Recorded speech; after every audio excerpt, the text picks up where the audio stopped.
tudo bem? E aí, Lucas, Bem-vindo. tudo bem, cara? Tudo, seja bem-vindo. Obrigado por ter aceitado o convite, primeiramente. Obrigado, eu que agradeço. Eu não estou te vendo aí, cara. Não sei se. Acho que deveria te ver, né? Tem alguma coisa Hã? acontecendo. Não tá Eu não aparecendo, consigo não? te enxergar. Eu não consigo te ver. A tua tela tá Pera preta. aí. Voltou? Ainda não, para mim não. Ué, gente. É, Que estranho. é, só um pouquinho. Perguntar, tá dando pra ver aí, pessoal? Bom, seguimos. Eu tenho um celular aqui de backup. Eu vou te vendo aqui pelo outro, Lucas. Ah, então tá. Beleza, beleza. Tá Ah, beleza? o Rick tá falando, eu vejo os dois. Então tá certo. Então vamos nessa. Então, a gente tava falando do novo lançamento, né, que vai chegar agora dia 1º de dezembro. É, Como foi essa. Eu queria começar perguntando como foi essa transição de interpretar clássicos, né, para criar suas próprias composições? Como está sendo essa nova vida de compositor?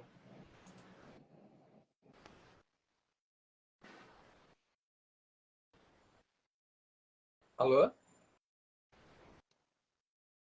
Sim, Lucas, se eu entendi tua pergunta, foi como é que foi a transição de interpretar clássicos do É, rock para fazer as minhas próprias composições, né? Então, assim, cara, isso. eu sempre ouvi música, né? E sempre me senti muito envolvido. Música é um negócio que quando toca a alma, a gente quase é difícil de desprender, né? E ao mesmo tempo você olha a vida daquelas pessoas e o que eles realizam em termos, né, de música, uma música que tocava tanto a mim, e aquilo sempre me inspirou a fazer a minha própria música, mas era algo que eu achava muito distante. Então eu tocava, sempre toquei as músicas das bandas que eu queria ouvir, e aí tem uma peculiaridade que eu nunca toquei as músicas as mais conhecidas, digamos assim. Eu pegava a música que eu queria ouvir, eu pegava o vinil na época, botava, não tinha letra, não tinha internet, não tinha nada, botava, Uhum. ficava sacando, tirando a letra de inglês, né, geralmente em inglês, tirava na viola e tocava. E aí fui fazendo um repertório que toquei muito, né, mas sempre tive incubado, digamos assim, o sonho de compor, né? E esse sonho foi amadurecendo aos poucos, assim. Eu sou uma pessoa que também amadureci aos poucos, não só psiquicamente, mas também fisicamente, né?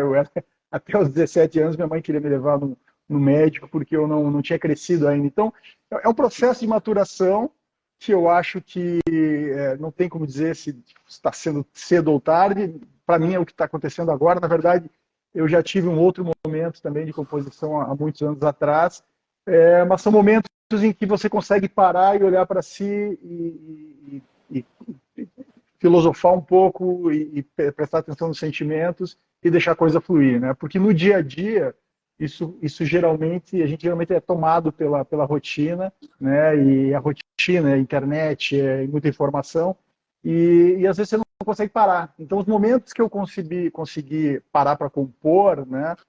E aí são dois clássicos, um quando eu deixei um cargo que eu tinha de certa relevância e voltei para o mundo é, com menos estresse, né? E agora, Uhum. mais recentemente, com a pandemia, né, que o mundo todo parou, e aí eu tive que, necessariamente, tive que dar uma parada também, e acabou oportunizando isso de eu reduzir um pouco a correria e conseguir olhar para dentro de novo. E aí sim, nesse momento, parece que ligou um gatilho que fez com que as composições simplesmente começassem a nascer assim, de forma quase que espontânea. Né? Então, a transição foi mais ou menos dessa forma. É um sonho maturado, né, que consegue se estabelecer, consegue vir à tona em determinados momentos. Né? Claro que agora ligou uma chave que se eu quiser parar agora, eu consigo compor. É um Uhum. aprendizado também, isso é uma coisa maluca. Né? A gente acha eu achava que os caras, os grandes heróis do rock, nasceram sabendo e que pô, eram iluminados, e a gente vai se dando conta que não, que na verdade todos são influenciados pelo meio, né? Eles viviam uma década de Uhum. 70, 80, em que havia muita coisa acontecendo, um ia fazendo, se inspirando no outro, às vezes com competição. O próprio Paul, ontem vi uma entrevista dele falando que ele e o John competiam em quem fazia as melhores músicas, E aquilo, né? Então é uma efervescência, uma sinergia, uma efervescência que te leva a compor. E então esses caras também, assim, venho eu saber agora, depois de velho, que tudo é um processo de aprendizado, né? Poucos são os iluminados, ou poucos ou nenhum é iluminado a ponto de nascer sabendo e sair compondo, né? É um processo de aprendizado e de maturação no meu ponto de vista. Sim, como você falou, a gente está sempre evoluindo na vida. Nesse caso, a música sempre esteve ao seu lado na sua evolução, na sua vida em si? Então, cara, sempre esteve ao meu lado, sim, desde, assim, primeiro como ouvinte, né? Mas desde os idos tempos, lá com 10, 11 anos, que eu comecei a ouvir as músicas e comprar os vinis, antes as fitas cassete, desde essa época eu já tocava violão, então as coisas vieram em paralelo, né? Então, eu sempre convivi com a música, né?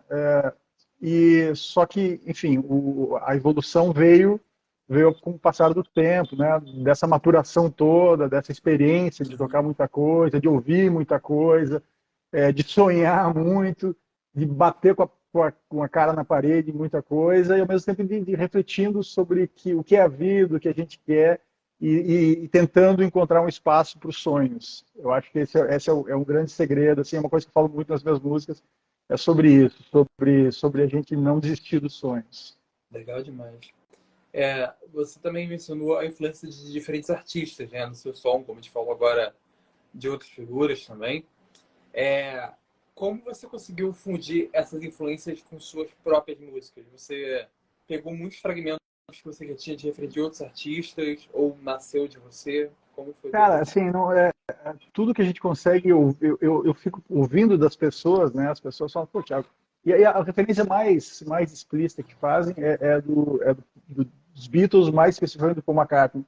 E os Beatles, claro, é uma banda importante para mim, assim, como para todo mundo que gosta de rock, mas não é. Se eu tiver que botar entre as três bandas mais importantes para mim, não está.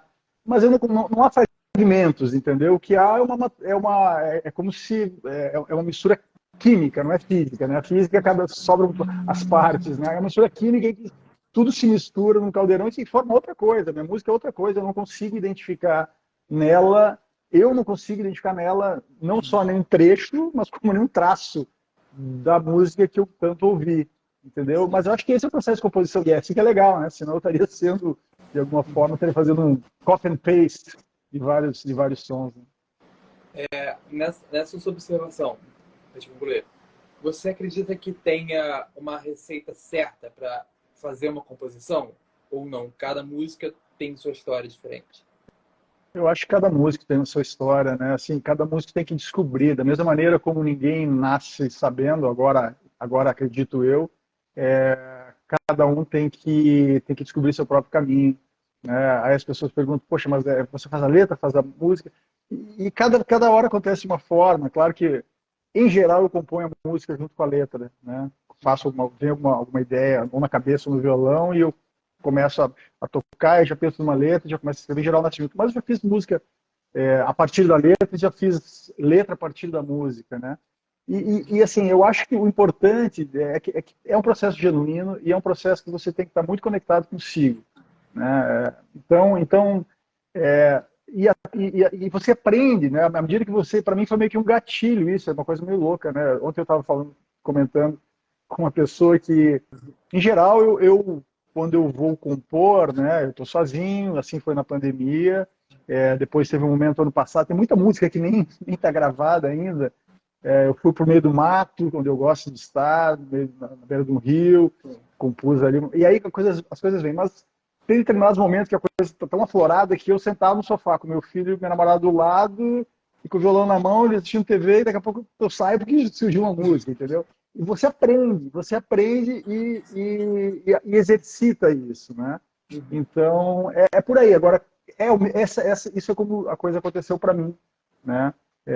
Não sei como é que, assim, acho que cada um tem a sua própria maneira, mas acho que o meu ponto que eu gostaria de ressaltar aqui, que é sempre o lado da esperança, cara, se você tem esse sonho, não só na música, mas como qualquer outra arte, né, dê a você o tempo de maturação e o exercício de como as coisas podem acontecer contigo, né? Eu acho que isso aqui, só depois disso tudo, de muito tempo, você vai saber dizer se você é capaz ou não, né? Por exemplo, se tivesse me perguntado aos 20 anos, não, cara, pá, tem, os caras são deuses, né? Eu sou um réis mortal. E hoje em dia eu tô fazendo um som que eu acho muito massa. Sim. E que eu nem imaginei que pudesse fazer, honestamente falando. Uhum. Uma pergunta curiosa sobre sua carreira, sua vida. Como foi que a música chegou até você? Ela veio por influência de família? Como você conheceu a música? Então, a música, assim, minha mãe é professora de piano, né? Mas paradoxalmente eu toco violão. E não foi por conta da minha mãe, quer dizer, claro, a musicalidade estava ali, a música estava no ar. Sim. Mas eu tenho 2 irmãos mais velhos, né? E aí eu consigo identificar claramente não só as influências, como as minhas composições, eventualmente tem uma outra matiz, assim, né? Meu irmão mais velho é do rock internacional, Pink Floyd, Supertramp, Neil Young, The Who. E a minha irmã, que é a segunda, eu sou o terceiro, é do rock nacional, do MPB, 14 Bis, Oswaldo Montenegro, Cleito e Cleidir. Então, assim, eu comecei ouvindo o que eles trouxeram e, claro, aí gerou interesse e eu fui atrás, né, de tudo. Na época era uma época curiosa, porque você não tinha acesso às coisas e nem mesmo tinha dinheiro para comprar de vinil. Então eu ia gravar num cassete, parada, né? Então consegui disco emprestado. E tudo isso é uma coisa bacana, né? Tudo na vida que vem com muito esforço, a gente valoriza mais, né? Easy come, easy go. Vem fácil, vai embora fácil. Agora, aquilo que a gente luta, né? E eu tenho alguns exemplos na vida, e esse é um deles, né?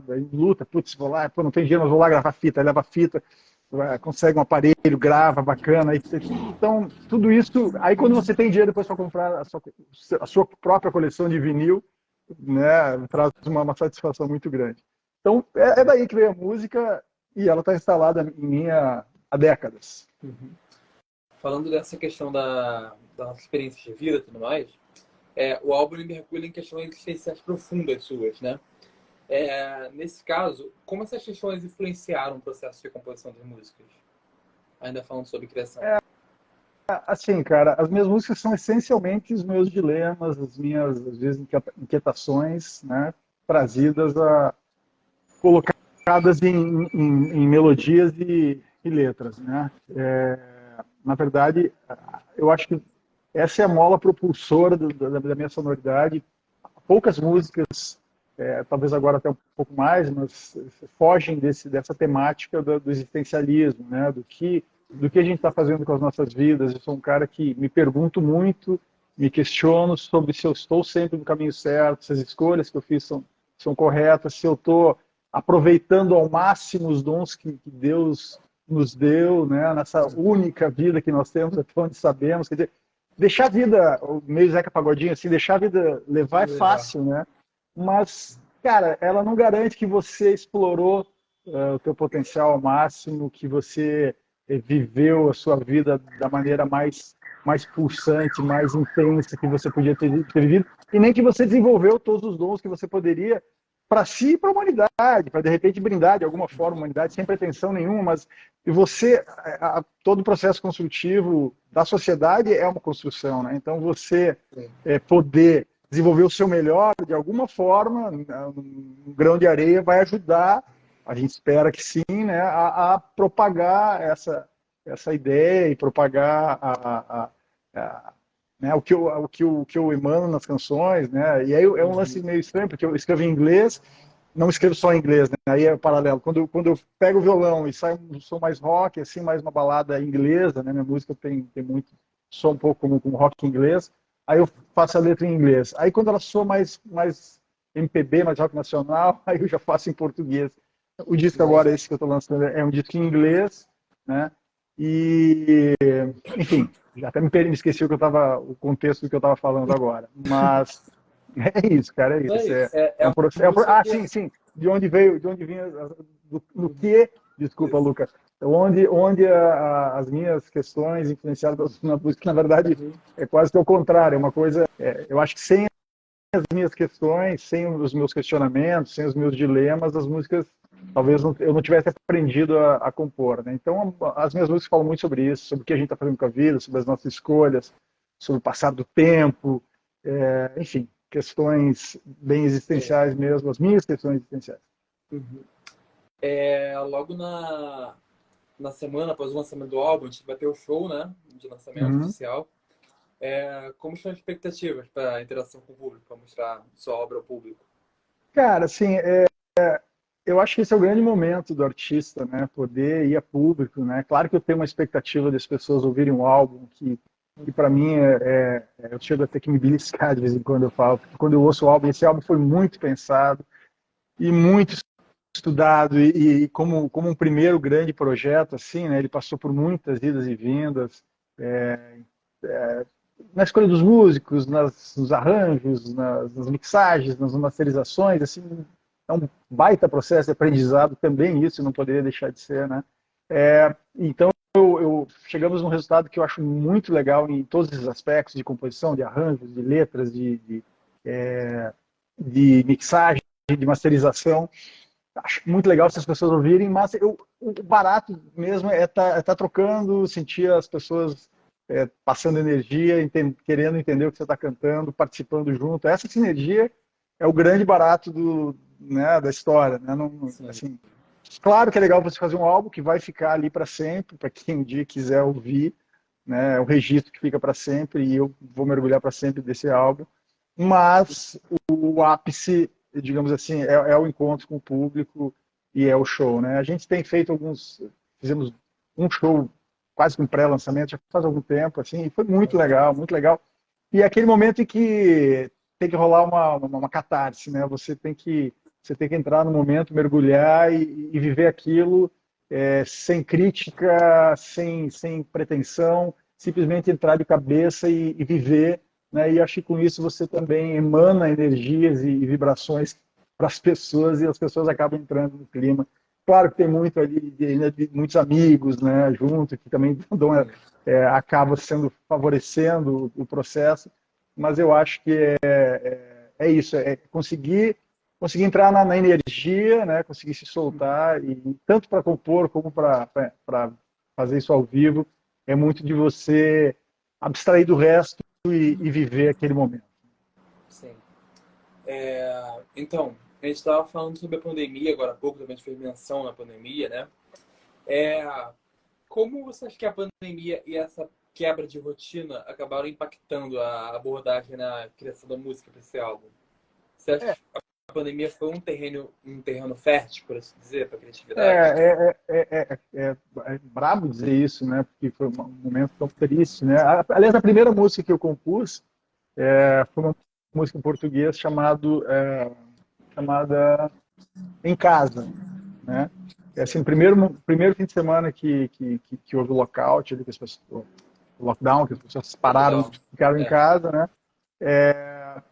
Eu compus uma música, assim, no primeiro fim de semana, que falava sobre esse processo, sobre a pandemia, e, assim, a sensibilidade aflorou por conta disso, né? Tava todo mundo muito sensível, né, nesse momento, né? Sim. Então, acho que, de alguma forma, isso propiciou também uma imersão, não só pelo tempo que acabou surgindo a mais, que era o tempo que você, às vezes, estava no trânsito, estava no supermercado, a gente aprendeu que não precisa ir no supermercado, que pode fazer as coisas em casa, né? Você ganhou tempo, mas também era um momento de muita sensibilidade, assim, eu acho que eu aproveitei isso em prol da música, né?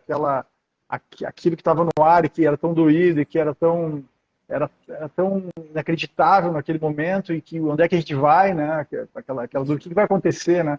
Aí a gente olha agora, né? A bolsa de valores foi um abismo ali, né? Porque ninguém sabia o que ia acontecer da humanidade. Hoje a gente olhando, sua perspectiva, você fala, pô, teve milhões de perdas humanas, né? Mas a vida seguiu, né? A vida de quem ficou seguiu. Mas naquela época a gente não sabia o que ia acontecer. Então, todo aquele astral, aquilo ali, certamente fez com que eu me sentisse mais sensibilizado em relação aos temas existenciais, a urgência de viver, a urgência de fazer aquilo que a gente sonha, a buscar as coisas que a gente quer. Né? Então, acho que a pandemia teve esses dois aspectos: o prático, o real de parar, e o existencial em si do que ela propiciou em termos de sensibilidade. Né? Sim. o seu álbum, na divulgação dele, ele foi descrito como uma viagem musical densa e pulsante, né, nesse caso. Como você descreveria a experiência que foi trabalhar nele de forma geral, que foi escrever? Isso para você está libertando um sentimento? Como é que você se sente agora? É um processo muito autoral, né? É um processo que em determinados momentos eu falei, cara, eu estou expondo aqui a minha alma, minhas vísceras, minha Uhum. carne, meus ossos, tudo. E determinado, daí eu me dei conta de que, assim, se tem algo que pode atrair as pessoas, que pode ajudar alguém, é exatamente isso, né? Uma história vivida e contada sem melindres e sem críticas, né? Sem autocrítica. Então, o que está ali putz, é a minha essência, a minha carne, meus ossos, as minhas células estão aí. E o processo de composição veio com isso, assim, né? E aí, depois da composição, nasce a canção, nascem as letras, depois tudo amadurece, né? Aí você vai. Aí eu encontrei parceiros sensacionais para fazer isso acontecer, né? Coisas que o acaso, né, foram conduzindo, e eu encontrei pessoas da música e perto de mim aqui, né, com minha namorada, que me suportou e deu apoio em tudo, mas eu encontrei também na música um cara que eu estou no Rio de Janeiro, essa pessoa estava em Porto Alegre, eu não sabia por onde começar, né, a gravar música, e aí eu falei com um grande amigo meu, com quem eu já tinha gravado, que é Felipe Tedesco, que é músico também, falei, cara, tu quer produzir meu disco? Ele sempre gostou das minhas músicas. Ele falou, bicho, nesse momento tô casando, tô tendo filho, não tem como, mas eu conheço um cara bacana, e esse cara acabou sendo, né, a ponte para uma outra pessoa, assim, aí Diego Lopes, que é produtor e é baixista dos Acústicos Valvulados lá em Porto Alegre, com quem eu me afinei muito e que teve, acima de tudo, a paciência para entender que no primeiro processo, todas as idas e vindas, todos as minhas vontades, né, porque é um processo muito autoral, né, uma música muito autoral em todos os seus aspectos, não só a letra, mas a própria batida, os riffs, as melodias, os arranjos, eu fiz muito intensamente isso. Então, conseguimos músicos que compreendiam esse processo, que participavam de uma forma sinérgica, que não ficavam, não, eu vou fazer isso aqui. Aí eu, putz, que sabe assim, que sabe assado. Então a gente foi construindo, devo muito ao Diego, nesse processo de construção desse álbum como um todo. Assim, a ponto de eu, crítico que sou por demais em mim mesmo, né? Assim, com mudanças até os 49 do segundo tempo, quer dizer, até os 58, 53 do segundo tempo, mas chega o álbum, fica pronto, eu falo, caramba, cara, era exata, acho que ele não poderia ser nada melhor do que ele foi, do que ele se transformou, né? Então, isso é muito legal, é uma realização enorme para mim. Sim. A gente falou agora sobre a questão do que a música proporciona para as pessoas, né, para os ouvintes. Nesse caso, falando tanto da parte terapêutica da música como artística, qual você acha que realmente é o poder da música sobre a vida das pessoas? O que ela proporciona para as pessoas em geral? Cara, eu acho que a música, pelo menos para mim sempre foi assim, mas é claro que a música está diferente hoje em dia, né? Mas a música sempre foi um ponto de me era um momento que eu paro, que eu parava, é um momento que eu paro e viajo um pouco, eu saio da concretude, sabe, cara? Assim, a gente vive no concreto, no pão, queijo, queijo, ou pão, margarina, presunto, filho, papapá. É uma coisa muito concreta, né? E eu acho que a vida é muito mais do que isso, né? A viagem, né? O descobrir o novo, você elocubrar sobre as coisas, você pensar sobre o que existe depois daqui, você pensar nas questões espirituais, nas questões de crescimento espiritual, enfim, tudo isso eu acho que é muito grande e que isso acaba se perdendo, né, à medida que você se deixa levar, né? Sim. Então, eu fui conduzido para a música muito por isso. Eu tinha as minhas questões, né, lá na adolescência, infância, adolescência, e a música me conectava com aquele sentimento que eu tinha, né? E o curioso é o seguinte, eram músicas que eu nem sacava as letras na época, né? Mas há uma comunhão tão grande, a música é tão autêntica, que traz uma comunhão tão grande entre a melodia e a letra, né? Sim. O que os caras diziam, eu vim a saber depois, o que eles diziam era exatamente o que eu estava sentindo, era exatamente o que eu precisava ouvir. e sem saber o que a música dizia, aquilo me tocava de uma forma que eu nem, né, quase etérea, assim, né, quase, enfim, não era uma coisa real que pudesse, não, a letra é isso, então, não, então eu acho que a música tem esse poder, então eu espero que as pessoas possam ouvir a música, se elas gostarem, se sentirem gostarem da música, porque a melodia acaba sendo a coisa talvez mais importante, mas aí sim que passem a prestar atenção na letra, porque vão entrar no meu universo, né? Vão me conhecer mais, mas também, de repente, vai suscitar questões para elas, que é o que eu espero, né? Que o ouvinte suscite questões para eles, para que eles possam também pensar sobre as suas questões e, quem sabe, a minha música possa ser aí, modestamente falando, um pequeno ponto propulsor aí de novas mudanças, de melhorias para as pessoas, no sentido muito nada prático assim, mas muito de melhor enquanto ser humano, enquanto espírito, digamos assim. Sim, com certeza. Sobre o repertório, falando agora do repertório do álbum, você tem mais de 30 composições atualmente, né? Por aí. Como foi a seleção dessas 9 faixas que comporam o álbum?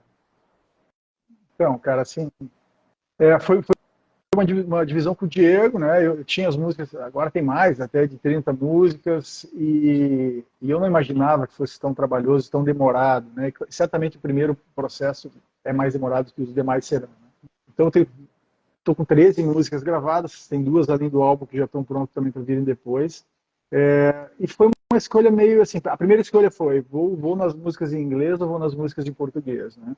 E naquele momento eu queria ver muitas músicas em inglês acontecendo, e eu tinha mais vontade de tocar elas, assim, então a primeira escolha foi, ok, vamos para umas músicas em português. E dentre elas, né, algumas estavam mais prontas, eu conseguia já imaginar como é que estava, e outras estavam mais embrionárias. E aí eu fiz uma pré-seleção, digamos assim, acho que foi umas 11 músicas que eu mandei para o Diego, e ele, dentre elas, a gente dialogando, assim, tinha umas 2 ou 3 cenas, né, eu estava na dúvida, bota essa, bota aquela, e aí nós batemos o martelo, e acho que a gente acertou no repertório, embora o segundo álbum, que eu espero que venha também, do mesmo calibre, digamos assim, muda um pouco, às vezes, o enfoque, assim, mas espero que espero que venha e que que eu consiga traduzir e chegar ao ponto final, o mesmo ponto final que eu cheguei com esse álbum, assim, em termos de satisfação com as músicas de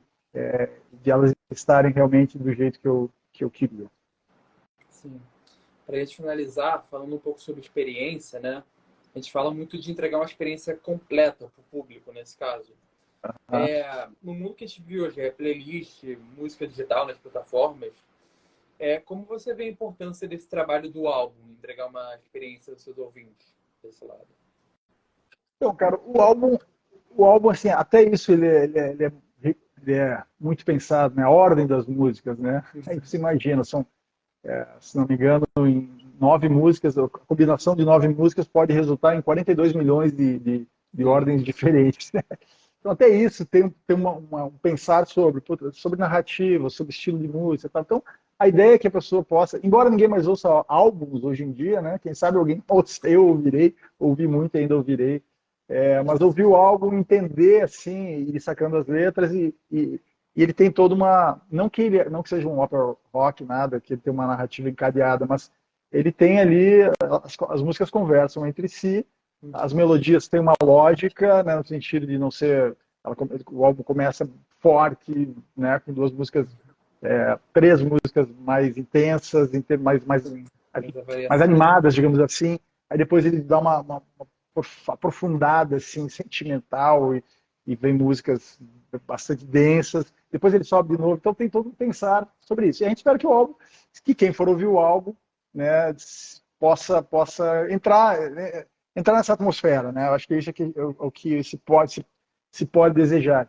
que se entre nessa atmosfera e que se de alguma forma esse álbum te leve para outro lugar, né? Porque só para ficar na concretude, bora pegar o ônibus, bora trabalhar, assim, a concretude a gente tem, é necessária, mas a gente precisa se alimentar também de sonhos e de outras coisas menos palpáveis, né? E se o álbum puder trazer isso, ótimo. E no show, aí sim, aí a experiência que a gente espera que seja ainda mais intensa, né? Porque ao vivo a coisa é bacana.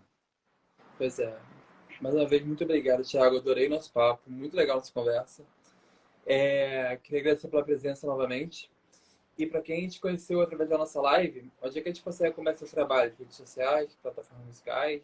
Então, Luca, o meu Instagram, né? Arroba Thiago Desordi, Desordi com Z e I no final, Desordi, Thiago Desordi.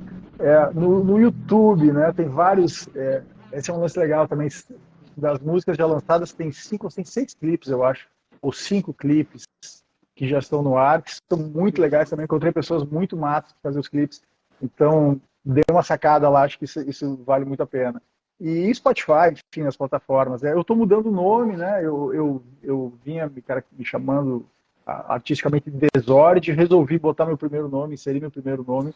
Então, esse disco já vai vir com Thiago Desord, ele vai acabar caindo nas plataformas num perfil diferente, e depois a gente vai migrar as outras músicas para ele. Mas no YouTube, por exemplo, que eu acho bacana porque tem os vídeos e aí essa coisa fica até mais vívida, tá tudo lá, Thiago Desord, e convido a todos para assistirem, comentarem, compartilharem, e quem gostar, comente mesmo e traz seus feedbacks, que é muito legal para quem está do lado de cá.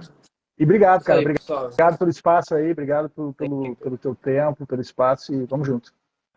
Isso aí, pessoal. Não esquecendo que dia 1º de dezembro tem lançamento lá também, né? O pessoal vai lá ouvir.